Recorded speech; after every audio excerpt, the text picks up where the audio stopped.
Fili made his walk to the Octagon as he prepared for his featherweight showdown with Artem Lob at UFC Fight Night 118 in Gdansk, Poland over the weekend. When his opponent walked out, he, along with the rest of the MMA community, noticed a familiar face in the arena, the face of the UFC lightweight champion and biggest star in the sport, Conor McGregor. Fili earned an impressive unanimous decision victory over the Russian Hammer, nearly finishing the fight in the opening round when he dropped Lobov with a head kick. Touchy was already excited to compete and get back in the win column, and while the presence of McGregor would be a distraction to some, it certainly was the opposite for Fili. "I loved it, I 100% loved it," Fili said to Fansided MMA about McGregor's presence. "I always go back to how my friends and I grew up, and it's a big part of who I am now, the way we grew up, getting in fights all the time. I've always loved confrontation.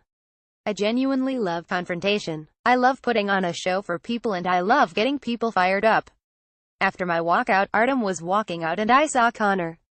We locked eyes. He was trying to shut me down, get in my head a little bit, and I had to let him know that's ain't wasn't going to happen. I was doing the billionaire strut. He was trying to rap Biggie Smalls during Artem's walkout and all I kept thinking was, no, that's ours. That's where I'm from. Hip-hop is our culture. That's not your culture. He was rapping the words, dancing around, and I started rapping back and pointing at him, telling him, "You're not about to punk me." Video courtesy of MMA Junkie. Throughout his preparation for the fight, Fili said that training had become fun for him again when it was beginning to feel like a 9-to-5 job. The Team Alpha Male product had a great camp, a solid game plan and a rejuvenated enjoyment for the process when he made the long trip to Gdansk. "I was so ready as it was," Fili explained. "I knew I had such a great team behind me and I was so in the zone. That little moment got me amped up even more. It was just icing on the cake." McGregor has done a lot for the sport and he has a huge following, so anytime he's a part of something, it's going to automatically be bigger. By default, more eyes are going to be on the fight. I thought it was awesome. It got me excited. McGregor could be seen and heard following the action octagon side shouting out instructions to Lobov throughout the bout. At one point, referee Mark Goddard stopped the action to admonish McGregor, telling the lightweight champion to sit down, please. Be a professional. I didn't notice him in the fight. I really didn't, Fili said. I've been doing this a long time so I know how to zone in and dial into my coaches in the corner, not really much else.